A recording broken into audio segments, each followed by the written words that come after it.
Hi, I'm Celeste and welcome to Find Your Purple. Today is day 10 of SSSVeda, a video every day for the month of August. And my topic today is get over yourself. And I'm not really judging anybody else. Everything I talk about is something that's in my life. And while I share it, I hope if you're thinking the same thing, you don't feel alone. Or if it motivates you to take a step, as I'm trying to take steps in changing my life, hope it does the same for you. I'm finding, especially in my 60s, that my focus in life is changing. I'm in a different season, and what's important is shifting, and how important health is shifting. My faith has shifted. Everything has been really shifting. My core foundation is totally undergoing a transformation. But yesterday, I had a deal terminate, and I'm in real estate, and so I was advised that the buyer who was going to be purchasing one of my clients' homes, their financing fell through, and they were not going to buy the home anymore. And I had called my client and let him know, and obviously he was irate, and it just was not a good day. As I laid in bed last night, that came up, the words came up that I had said, I'm having a bad day. And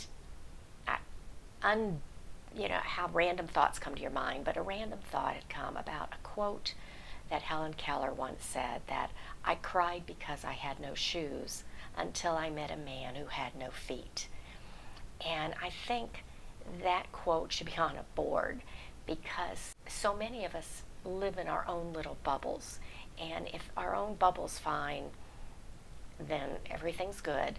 But if something happens in our bubble, we tend to, react. Yet, if we open our eyes to the world, not even the whole world, just outside our bubble, just in the immediate neighborhood, the city, whatever, you're going to see a lot of people who are far worse than you and would switch places in an instant. There's somebody out there who just got a diagnosis of cancer, or maybe their child was diagnosed with cancer, or we have the young woman who's missing, they still don't know where she is, a college student. We have the fires in California, the earthquakes. There's so many things that aren't that far from us that people are really having bad days.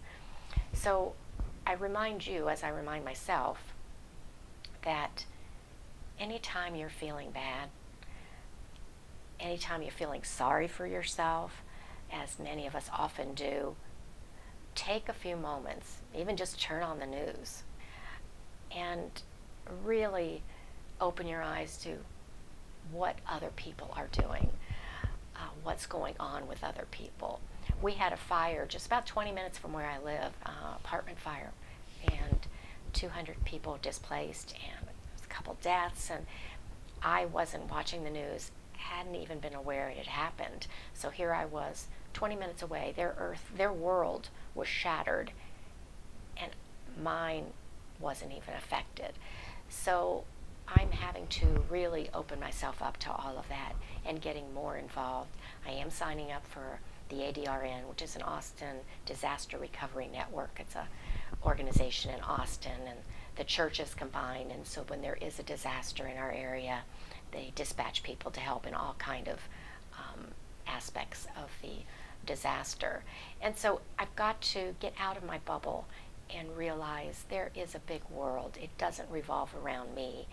And I think that's going to put life in perspective. So again, anytime you're feeling sorry for yourself, think of that quote. And here's Helen Keller, blind and deaf, who could feel really sorry for herself. And yet she was an inspiration to millions, and still is after all these years. And she is saying, I cried because I didn't have shoes until I met a man who didn't have feet. It kind of puts life in perspective for me, and I think it's a good reminder. So that's it for today. As always, grab your cup of tea, sit back, and let's start sharing. Until next time, bye-bye.